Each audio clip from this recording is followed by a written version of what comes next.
Hello, I'm Paul Fuller. I'm the Treasurer of the Space Frontier Foundation, and I want to talk about a little bit, following on with the educational stuff, the entertainment side. I'm going to add in educational. That's kind of my focus. So this is, I've been talking about the space side of it, but think about education combined with entertainment. How do you make it entertaining to do educational activities? So get people interested in STEM and science, technology, engineering, and math by entertainment. So I'm going to look at the space genre. So this is a game called Astropreneur that I've been developing, and I'll give you a chance to look into what I'm envisioning can be done to educate and entertain at the same time. Next slide.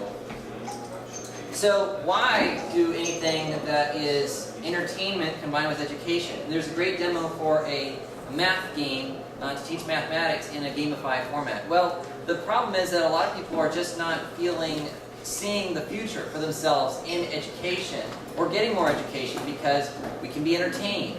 Well, by fusing the two, I can encourage more people to go into educational genres because they see a future there. So I just don't want to just teach them space content in this case, but educational content in general. I want to excite them about the future. So by telling a future of space, so getting people involved in creating that future by envisioning it. So gamification of space future. So why? Because we are losing interest in STEM, and as we lose interest in things that are educational, that are the engineers and the scientists, you lose your technological edge. We become a society that is at the whim of other countries. We're no longer the leader in manned space flight. We're trying to reclaim the position of commercial launch and telecommunications, all of which started here. So it's very important. Next slide.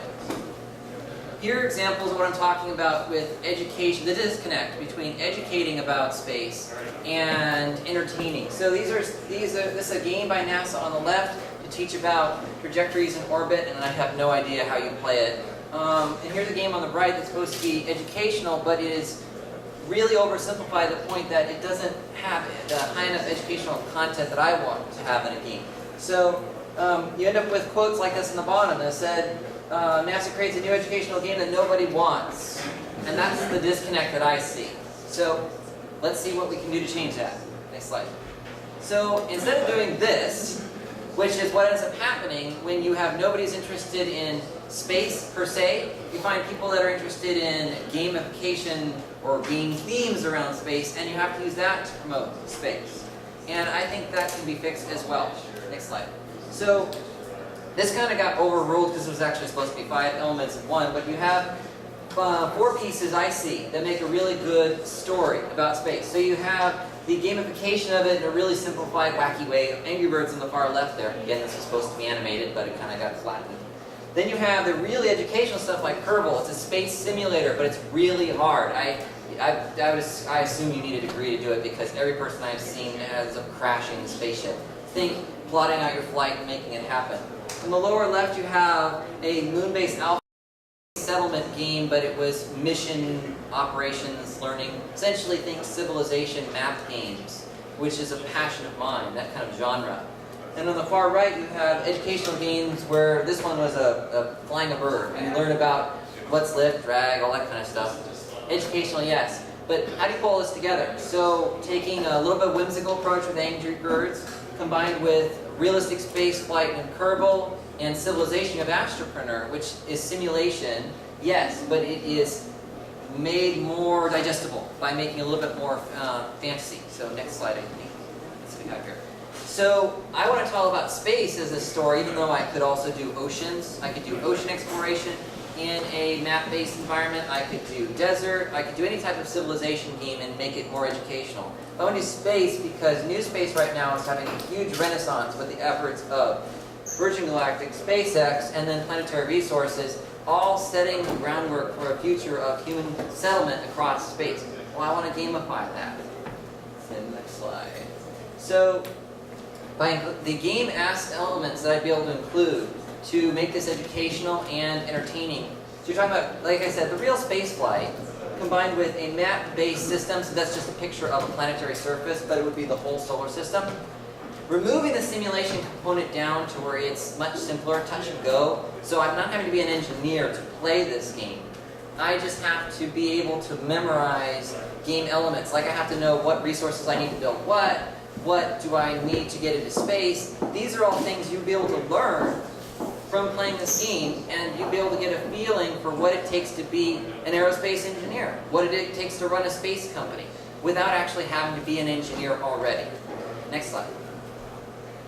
And then the two components I see that are really critical is to take the educational component that is the traditional stuff. A lot of games have traditional quiz components, tests, and other elements that are really how you gauge learning. Move it out of the traditional gameplay itself and move it to be a side game element where you can make money in the game to play the game. So rather than halting and dividing gameplay by educational components like quizzes, I can move it slightly to the side of the gameplay track, so you're not having to be forced to stop and then do something, then do some sort of brain thinking activity. I can make it all subconscious until you go to a quiz show to get points to play a game. So it doesn't break up the flow. Again, make it more entertaining but educational as the underlying tone without force feeding it. And then monetization, which is important in making something function as a game and as an economic engine, can't just be free for everything. There has to be some sort of monetizable structure. So right now, in-app purchases is the #1 fastest growing way to make a game pay for itself, and that's what I'd be looking to do with this as well. So in closing, this is kind of a slide which I just made fit here, but it's a great visual for deep space industries by an artist who also did the artwork for Mars One and a few other endeavors. Sets a future visual. There are the engineers, there are the talents, there are all the people to make something happen. But how do you tell the story in a way that's compelling and makes people want to be involved and see themselves in it? The average person isn't going to get that from a simulation game where they're playing the part of an engineer and a mission of some sort. They have to be much higher level than that. They have to be the person that runs the space company and sets the missions and realizes what they need and resources. They learn about space by getting at that 30,000 foot level, as I call it, rather than being an engineer in the trenches, to get them inspired to be the engineer. So learn by the greater vision, be inspired by the vision, because that's Star Trek, Star Wars, the vision. Go with the vision first, and then let people go into the detail after that. Any questions?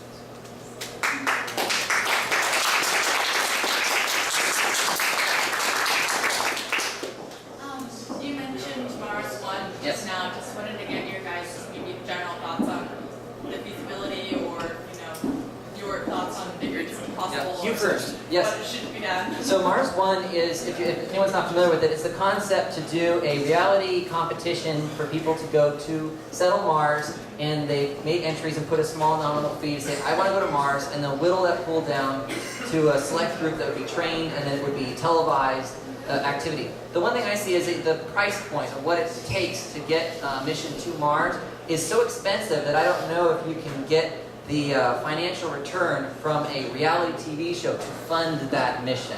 So as an accountant, that's where I have the stumbling block. So the idea itself I like, and I know that it's kind of your first starting point, but the main thing is how do you actually make that work? Because reality TV shows tend to be much lower budget than that, and I don't know if you can get that kind of market, that kind of impressions to make it match the dollars. Right. Go ahead, Sam.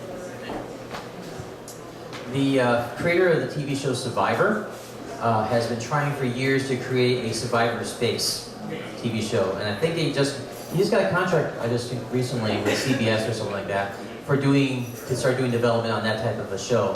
Just to get people trained and ready to fly to orbit is a big enough challenge. Mars One, in my humble opinion, is a suicide mission. For right now, we're not ready. We can't get there. But to build progress to get to the moon, or to orbit, sure, we can do that now. Mars is neat, send the robots out there and get as much research as you can, but we need better vehicles, we need better technology, we need better management, we need a support infrastructure between here and there, stepping stones to Mars, before we can send people. Yeah, I totally agree with you guys. What you guys are saying is thank you. Anyone else? Crickets. Anybody? Alright.